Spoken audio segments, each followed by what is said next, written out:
जय हिंद साथियों। स्वागत है आपका आपके चैनल में। आज हम बताने जा रहे हैं आपको भारतीय संविधान के भाग के बारे में। भारतीय संविधान के कितने भाग हैं और कौन से भाग में क्या है और ये कितने अनुच्छेद तक है। आइए इन्हें समझते हैं।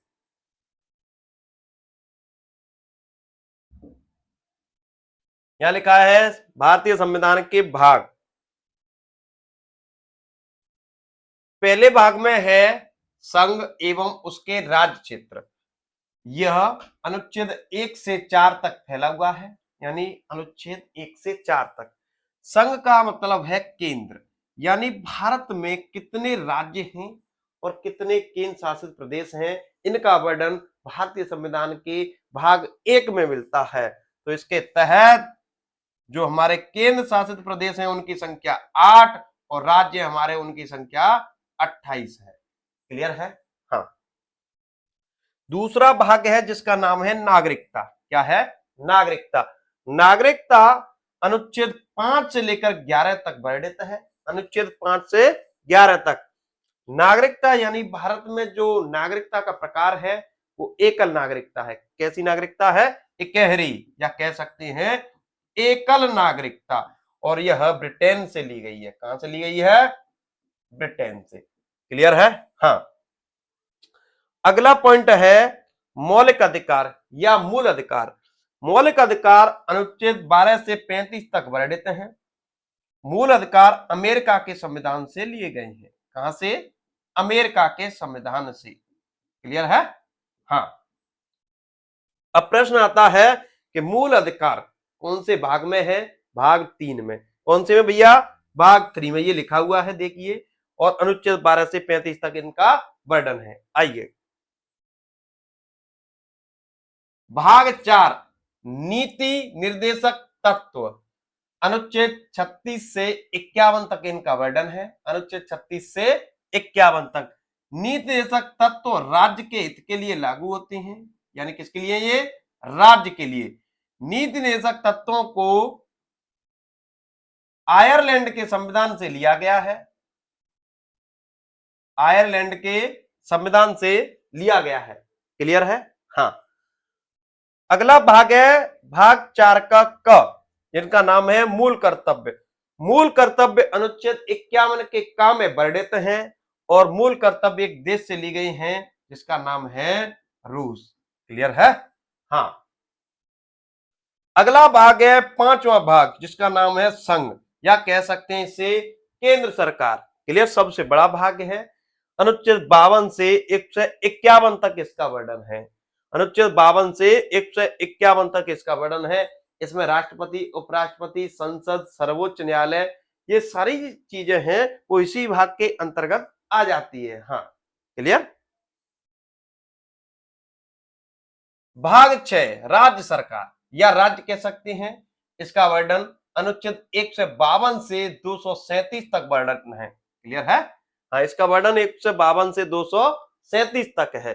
इसमें राज्य के बारे में वर्णन किया गया है कि किस राज्य में कैसे यहां पर शासन किया जाए, राज्य के लिए क्या क्या भूमिकाएं हो सकती हैं। क्लियर? हाँ। 7वां जो भाग है पहली अनुसूची के भाग ख के राज्य, अनुच्छेद 238 में है, लेकिन हाल ही में इस भाग को निरसित कर दिया गया है। यानी अभी ये निरसित है, खाली है। क्लियर है? हाँ। अनुच्छेद 238 निरसित है। पहली अनुसूची के भाग ख के राज्य, यानी 238 जो अनुच्छेद है वो निरसित है। ओके। संघ राज्य क्षेत्र। संघ राज्य क्षेत्र इसे कहते हैं यूनियन टेरिटरी। क्लियर है? Union territory. इनकी संख्या 8 है, यानी इसमें केंद्र शासित प्रदेशों का वर्णन किया गया है अनुच्छेद 239 से 242 तक। क्लियर है? हाँ। आइए भाग 9 है जिसका नाम है पंचायतें। क्या है भैया? पंचायतों का जो वर्णन है अनुच्छेद 243 के का से 243 के अणा तक है। क्लियर? हाँ। नगर पालिकाएं। नगर पालिकाओं का जो वर्णन है भाग 9 का क, इधर देखेंगे आप, भाग 9 का क अनुच्छेद 243 के त से 243 के या के छा तक है। ओके। हाँ। भाग 9 का ख, सहकारी समिति। सहकारी समिति अनुच्छेद 243 के य के जा से 243 के य के ना तक इसका वर्णन है। क्लियर। पंचायत आप जानते हैं, हमने बताया आपको वीडियो में, नगर पालिका नगर को पालने का काम करती है। इससे पहले जो मैंने वीडियो डाली है अनुसूची वाली, वो देखेंगे, आपकी समझ में आ जाएगा कि नगर पालिका और नगर निगम और पंचायत क्या होती है। ओके। सहकारी समिति, सहकारी एक व्यक्ति या दो व्यक्ति या अन्य व्यक्ति या कोई संस्था मिलकर एक ही कार्य को करें, यानी उनका उद्देश्य एक ही हो, उसे कहते हैं हम सहकारी। क्लियर।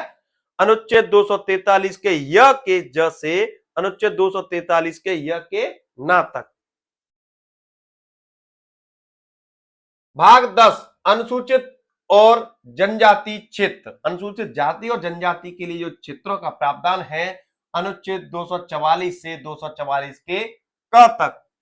संघ और राज्यों के बीच संबंध, यानी केंद्र और राज्य के बीच में क्या संबंध है, किस प्रकार से संबंध है, उनका वर्णन 245 से 263 तक है। क्लियर। हाँ। वित्त संपत्ति संविदाएं और बाद अनुच्छेद 264 से 300 के का तक इनका वर्णन है। यानी वित्त संपत्ति और संविदाएं यानी और बाद, इनका वर्णन है 264 से 300 के का तक। भारत के राज्य क्षेत्र के भीतर व्यापार और वाणिज्य एवं समागम, समागम का मतलब होता है पहुंचना। क्लियर। हाँ, पहुंचना, यानी भारत के राज्य के क्षेत्र के भीतर हम व्यापार करें या वाणिज्य करें या कहीं पर भी हम पहुंच सकते हैं, अनुच्छेद 301 के 1 से 307 तक। संघ एवं राज्यों के अधीन सेवाएं अनुच्छेद 308 से 323 तक, इसी में आता है आईएएस, आईपीएस और आईएफएस, ये सेवाएं हैं, अखिल भारतीय सेवाएं, इसी के अंतर्गत आता है। अधिकरण, अधिकरण का अर्थ क्या होता है, ये एक अर्ध न्यायिक संस्था है, अर्ध न्यायिक संस्था है, उसे हम कहते हैं अधिकरण। अनुच्छेद 323 के का से 323 के खा तक इसका वर्णन है। आइए भाग 15 में है निर्वाचन। भाग 15 में है निर्वाचन। निर्वाचन अनुच्छेद 324 से 329 तक वर्णित है। अनुच्छेद 324 से 329 तक इसका वर्णन है। जितने भी पदाधिकारी होते हैं उनका निर्वाचन का जो उल्लेख है 324 से 329 तक, यानी जिनका निर्वाचन होता है उनका वर्णन है। कुछ वर्गों के संबंध में विषय उपबंध, यानी जो हमारी अनुसूचित जाति है, जनजाति है, उनके लिए विशेष उपबंध दिया गया है अनुच्छेद 330 से 342 तक। क्लियर है। हाँ, इसमें एससी की जो सीटें हैं वो 84 तय की गई हैं और एसटी की 47 लोकसभा में। क्लियर। हाँ, लोकसभा में एससी और ये एसटी की सीटों के लिए आरक्षित किया गया है। भाग 17 राजभाषा, यानी राजभाषाओं का जो उल्लेख है 343 से 351 तक इसका वर्णन है। क्लियर। हाँ। आपातकाल उपबंध, आपातकाल उपबंध है भाग 18 में। कितने में? 18 में। इसका वर्णन अनुच्छेद 352 से 360 तक है। आपात यानी देश में कोई दिक्कत आ गई, कोई इमरजेंसी आ गई, इमरजेंसी को हिंदी में आपात कहते हैं। क्लियर। हाँ। प्रकीर्ण, प्रकीर्ण का अर्थ होता है फैलाव या फैला हुआ। क्लियर। हाँ, इसका वर्णन अनुच्छेद 361 से 367 तक है। संविधान संशोधन, संविधान संशोधन, जब संविधान में कोई चीज जोड़ी जाए या हटाई जाए या उसमें फेर बदलाव किया जाए वह संविधान संशोधन कहलाता है। इसका वर्णन अनुच्छेद 368 में है।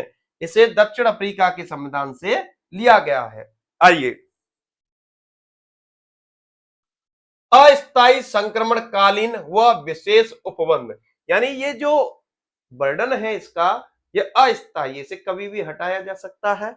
हाँ, इसका जो वर्णन है अनुच्छेद 369 से 392 तक। क्लियर। भाग 22 संक्षिप्त नाम प्रारंभ हिंदी में प्राधिकृत पाठ और निरसन। संक्षिप्त नाम प्रारंभ हिंदी में प्राधिकृत पाठ और निरसन। अनुच्छेद 393 से 395 तक इसका वर्णन है। इसमें कहा गया है हिंदी भाषा को प्रोत्साहित करना और संक्षिप्त नाम जैसे हम शॉर्ट में नाम लिख सकते हैं, वो सारी बातें क्लियर है। अब प्रश्न आता है कि मूल संविधान में भाग कितनी थी। तो बेटा जो मूल संविधान में भाग थी 22, लेकिन आज की डेट में प्रश्न बन जाता है कि वर्तमान में भाग की संख्या, वर्तमान में जो भाग है वो 25 क्लियर। हाँ, मूल संविधान में अनुसूचियों की संख्या, मूल संविधान में अनुसूची की संख्या मूल संविधान में 8, लेकिन वर्तमान की बात करेंगे अनुसूची 12। कितनी अनुसूची 12। मूल संविधान में भाषाओं की संख्या, मूल संविधान में भाषाओं की संख्या